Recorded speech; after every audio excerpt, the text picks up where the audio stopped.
خالد صاحب بیٹھیں گے، محترم شیخ نواز صاحب مظلوم اور مفروض کے سال سوال کے لیے انسان وزیر ہے. تو آج کی تقریب میں قرآن خوانی بھی ہوئی.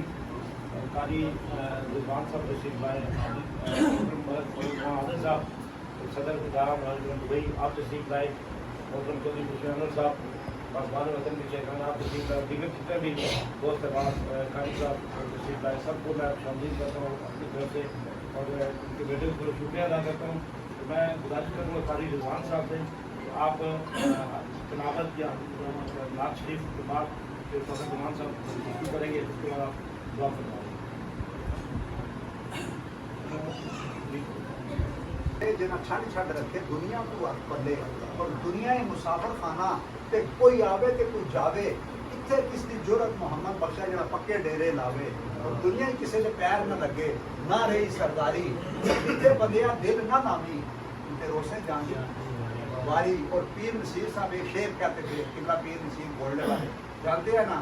میں ان کے پیچھے میں نے کافی جنازے پڑھے ہیں تو وہ آخر میں دعا کے وقت ایک شعر کہتے تھے جنازے میں کہ یا الہی تیری رحمت کا طلبگار آیا ہوں، منہ چھپا کے کفن سے شرمسار آیا ہوں، بھاری گناہ نے چلنے نہ دیا مجھے پیدل، سو کے تابوت میں کاندھوں پہ سوار آیا ہوں، یا الہی تیری رحمت کا طلبگار آیا ہوں.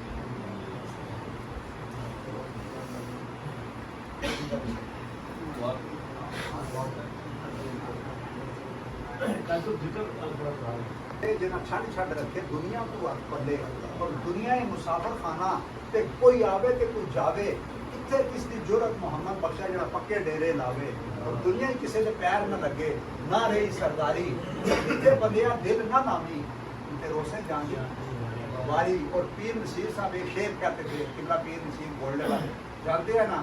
میں ان کے پیچھے میں نے کافی جنازے پڑھے ہیں تو وہ آخر میں دعا کے وقت ایک شعر کہتے تھے جنازے میں کہ یا الہی تیری رحمت کا طلبگار آیا ہوں، منہ چھپا کے کفن سے شرمسار آیا ہوں، بھاری گناہ نے چلنے نہ دیا مجھے پیدل، سو کے تابوت میں کاندھوں پہ سوار آیا ہوں، یا الہی تیری رحمت کا طلبگار آیا ہوں.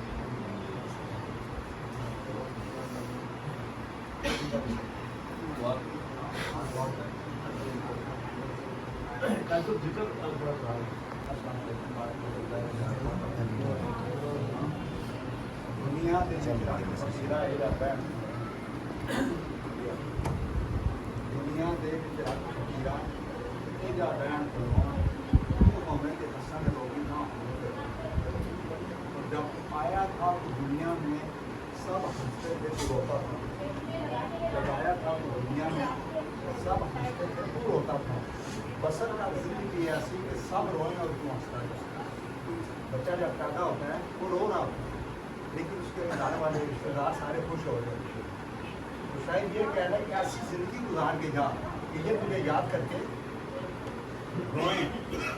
واجب احترام معزز زمان جانے اللہ تعالیٰ کا دیکھنا شکر ہے اور حضور نبی کریم صلی اللہ علیہ وسلم ٹھیک اور مدد سے آ جاؤں محترم جناب مولانا خان صاحب کے اندر اور شیخ محمد شیخ عمر شیخ حماد کے والد صاحب شیخ محمد نواز ان کو سال اس بات پیش کرنے کے لیے ذکر کی محفل میں شریک ہوئی.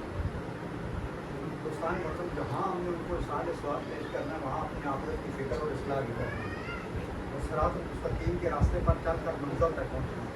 اللہ تعالیٰ ان کے درجے بلند کرے، آخرت کی منزلیں آسان کرے، ان کے گھر والوں کو صبر دے اور ان کی قوت و جنت کے باغوں میں سے ایک باغ بنا. ہندوستان مطلب ان نفس سے جائے گا تو ہر جاندار چیز میں موت کا جائے گا چکنا ہے. جو انسان دنیا میں آیا ایک دن سے جانا ہے. ہمارا اصل ٹھکانا وہی ہے جہاں ہم نے لوٹ کر جانا ہے، جہاں ہم نے لوٹ کر جانا ہے. اس لیے حضور نبی کریم صلی اللہ علیہ وسلم نے فرمایا نا کہ 5 چیزوں سے پہلے غنیمت جانا. جوانی کو بڑھاپے سے پہلے، شادی کو تندرستی سے پہلے، تندرستی کو بیماری سے پہلے، فرصت کو مشغولیت سے پہلے، اور زندگی کو موت سے پہلے.